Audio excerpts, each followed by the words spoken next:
नमस्कार।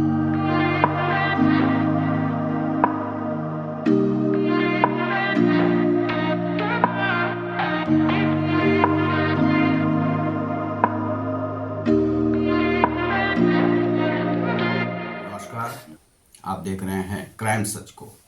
क्राइम सच में आज मैं आपको बताने जा रहा हूं कि किस प्रकार से जो बहराइच की घटना है उसमें राम गोपाल मिश्रा नाम के व्यक्ति की हत्या की गई और वह हत्या नहीं होनी चाहिए। भारत जैसे देश में चूंकि हम लोग बहुत ही सहिष्णु हैं, ऐसा नहीं होना चाहिए। उसी विषय में मैं बताऊंगा कि किस प्रकार से उनकी हत्या की गई और वहां पर दंगा जो है किस प्रकार से भड़का। तो आपने यदि हमारे समाचार विश्लेषण इस क्राइम सच को अभी तक यदि आपने उसे सब्सक्राइब नहीं किया होगा तो सब्सक्राइब करें और लाइक और शेयर भी करें। तो आप बहराइच में पिछले दिनों आपने देखा होगा कि अचानक से दंगा जो है भड़क गया और यह दंगा केवल आपको वहीं पर बहराइच में नहीं हुआ है, उसके बाद जो है मुजफ्फरनगर में भी एक जगह पर पत्थरबाजी की गई है। इस प्रकार की घटनाएं हुई हैं और भी जगहों पर उत्तर प्रदेश में हुई है। तो यह जो घटना है वह आपको एक बहुत ही ब्लैक उसमें ले जाता है, जहाँ पर कि आपका जो ब्लैक युग था, काला युग, जहाँ पर समझिए कि आप आगे नहीं बढ़ सकते हैं, उसकी ओर ले जाता है।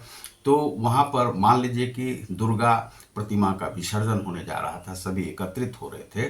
तो मुसलमानों को चाहिए था कि सहयोग करना, लेकिन वहाँ पर जो कहा गया कि कई मस्जिदों से यह आवाज़ आ रही थी कि जो भी इस प्रकार से करे उन्हें जो है सो सीधे मार दो और बाद में देखा जाएगा। इस प्रकार की जो है वहाँ के लोगों ने इस तरह से बताया। अब क्या सच्चाई है वह वहाँ के लोग ही जाने, लेकिन वहाँ पर जो है यह दंगा भड़का और दंगा भड़कने के बाद जब वह रोड़ेबाजी, पत्थरबाजी, शीशे आदि फेंके गए तो एक उसमें से गोपाल राम गोपाल मिश्रा नाम का एक व्यक्ति था।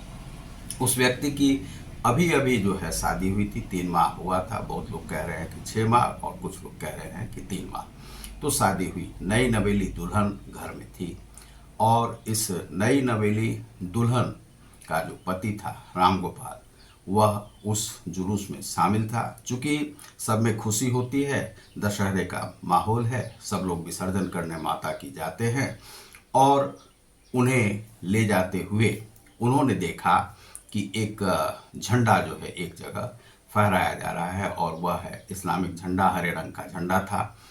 अब वहाँ पर जो रोड़ेबाजी हुई और सामने में मस्जिद भी है, चारों तरफ से रोड़ेबाजी हो रही थी, पत्थर आदि, शीशे आदि चलाए जा रहे थे। तो यह लड़का जो है वहाँ पर दौड़ के उस छत पर चढ़ गया और उसमें पता नहीं क्या उत्साह था क्या नहीं था, उसने उस झंडे को उतारने का प्रयास किया और उसी झंडे के उतारने के सिलसिले में सरफराज नाम का जो हामिद का ही पुत्र था, उसने जो है गोली चला दी। एक बच्चा कहता है कि अब्बा वह मर गया। अब वह जो लड़का था रामगोपाल मिश्रा, उसके छाती में ही पहले गोली लगी और उसके बाद कहा जाता है कि लगभग जो है 35 से ज़्यादा छर्रे उसके शरीर में लगे हुए थे। बहुत सारी गोलियां लगी थी, नाखून तक निकालने की बात की जा रही थी और बाद में उसे दबाने का प्रयास किया गया कि जिससे कि हिंसा और आगे नहीं बढ़े।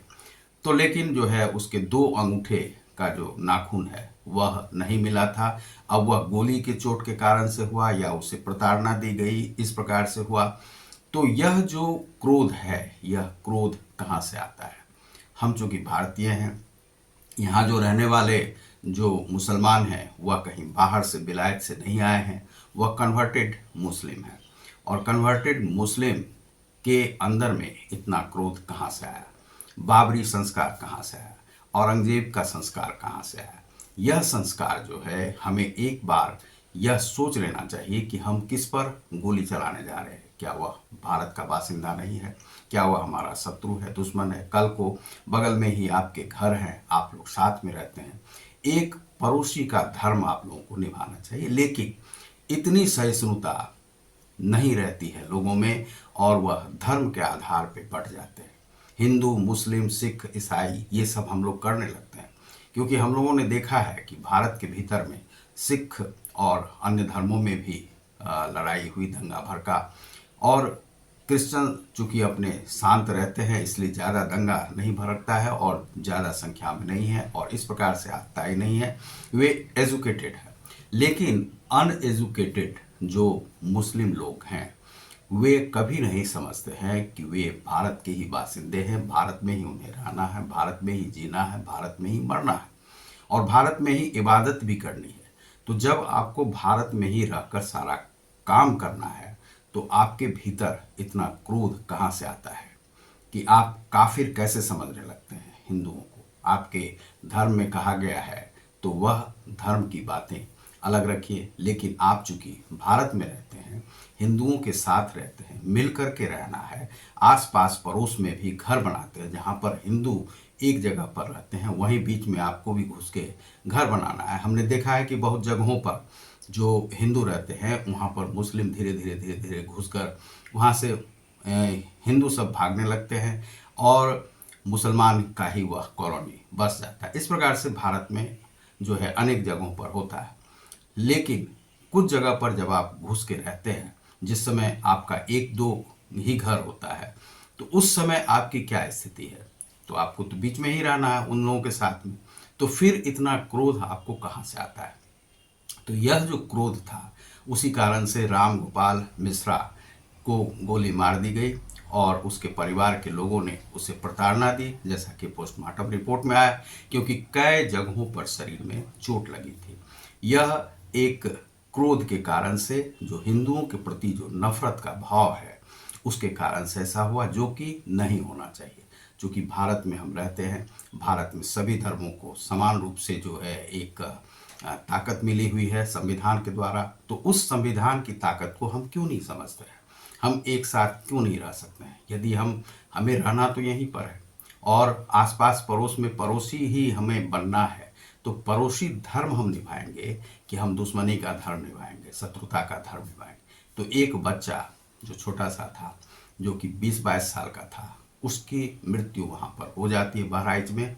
और यह जो इलाका है वह इतना अशांत नहीं था, लेकिन यहाँ पर दंगा किसने भड़काया और किसने राजनीति की? इसमें बहुत सारे आग लगाने वाले और आग में घी डालने वाले भी लोग हैं, और वह विपक्षी दल भी हो सकते हैं, चाहे वह कांग्रेस की पार्टी से हो, चाहे वह समाजवादी पार्टी से हो, या अन्य भी दल के लोग हो सकते हैं। लेकिन उन दलों को चाहिए कि इस प्रकार का कार्य नहीं करें, भारत में भारतीयता के साथ रहें, भारतीयता को कभी भी समाप्त करने का प्रयास नहीं करें, दंगा नहीं भड़काएं। दंगा से भारत अलग अलग कई टुकड़ों में बंटता है, और जहां पर आप साझेदारी से रहते हैं तो भारत एक होता है, और भारत में अभी एकता की आवश्यकता है।